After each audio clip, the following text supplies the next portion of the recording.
Katanya Leonardo da Vinci, there are three classes of people. Those who see when they are shown. Dan yang ketiga, those who do not see.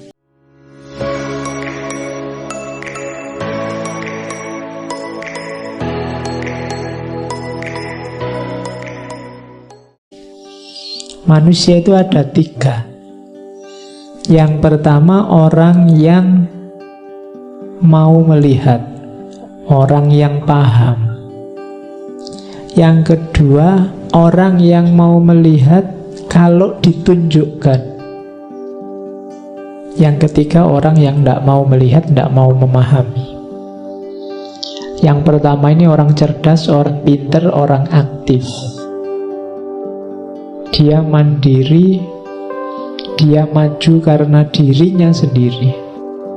Tidak butuh dorongan, tidak butuh motivator. Karena kalau untuk maju kamu butuh motivator, ya mungkin kamu tidak maju-maju. Karena kamu nunggu didorong. Motivator itu kan pendorong.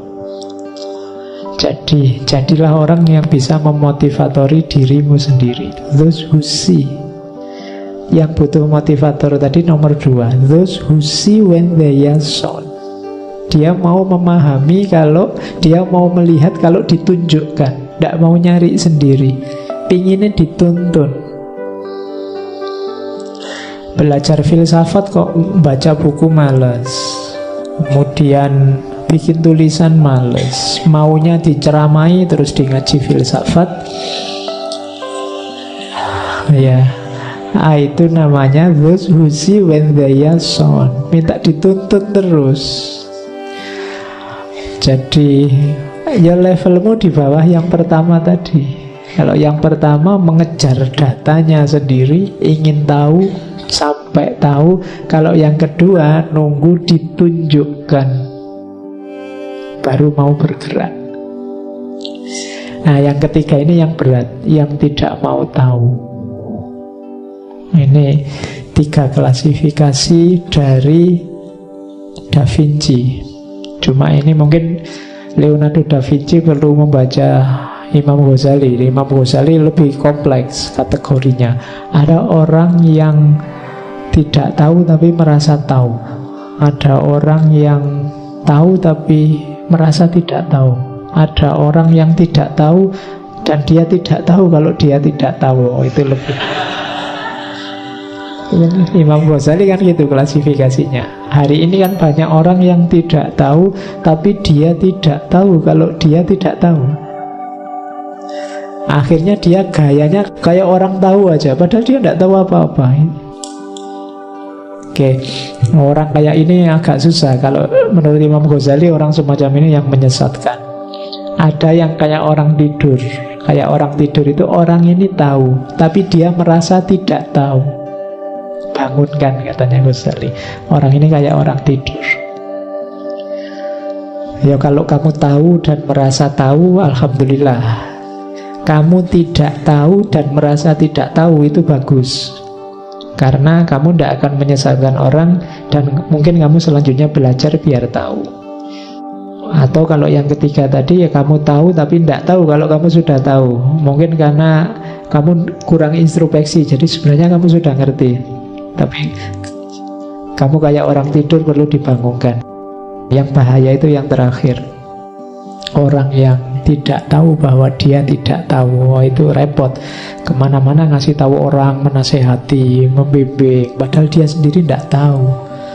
Itu pun yang dibimbing kok ya manut aja.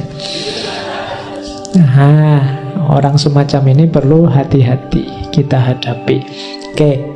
Jadi yang pertama cerdas, those who see. Atau yang kedua, those who see when they are shown. Mungkin ini orang yang agak males. Dan yang ketiga, those who do not see. Orang yang tidak paham, tidak mau tahu. Oke, terus average human looks without seeing, listen without hearing, touch without feeling, eat without tasting, Move without physical awareness. Inhales without awareness of odor or fragrance. And talks without thinking. Kalau kalian masih punya ciri ini, berarti kalian orang biasa, orang awam, manusia rata-rata, average human.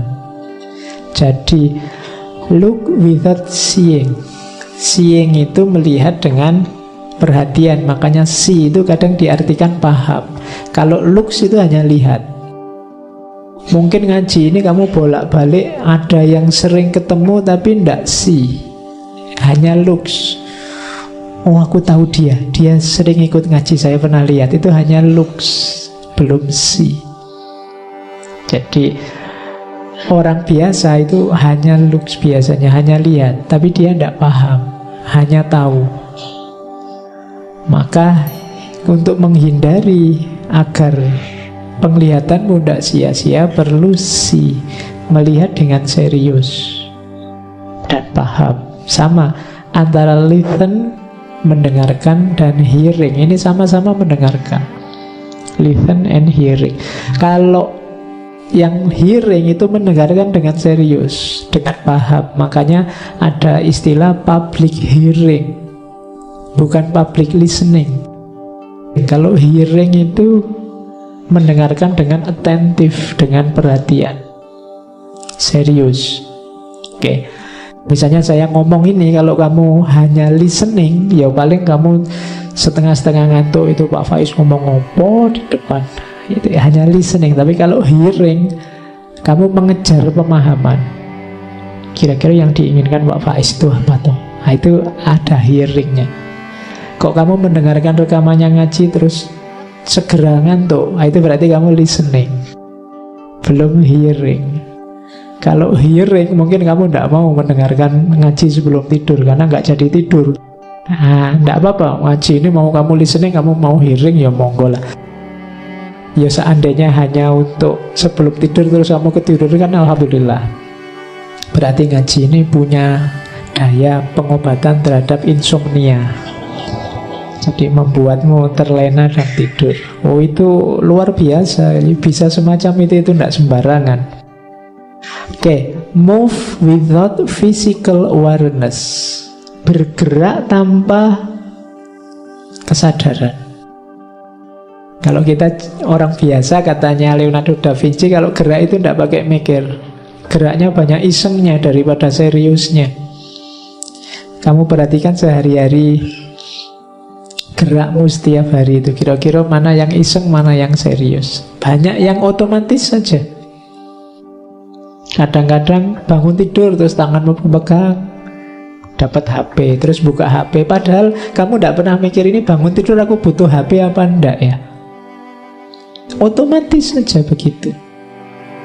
Nah, itu berarti without physical awareness, tanpa kesadaran. Apalagi yang iseng-iseng itu, kalau ndak iseng gatel, ngisengin temennya tiap hari. Kalau ndak ngisengin ndak enak, ndak sadar, tanpa physical awareness. Apa sih untungnya? Apa sih manfaatnya? Apa sih gunanya? Habis ini aku mau ngapain? Kalau aku begitu, terus manfaatnya apa? Ini yang membuat dari 100% hidup kita, mungkin tidak ada 60%-nya aktivitas kita yang asli bermanfaat. Kenapa? Karena kita bergerak without physical awareness. Akhirnya tenaga kita sia-sia, energi yang kita keluarkan tidak memberikan banyak hasil. Inhale with awareness of fragrance. Kalau ini ambil nafas, menghirup tapi tidak peduli bau. Gunanya apa? Yang terakhir, ngomong tanpa mikir. Kalau ini tidak perlu saya jelaskan, bukan apa-apa karena kalian sudah pengalaman. Tiap hari kan ngomong tanpa mikir. Oh, kalau mikir dulu saya tidak jadi ngomong. Mending karena mikir kamu tidak jadi ngomong daripada kamu terlalu banyak ngomong lupa mikir.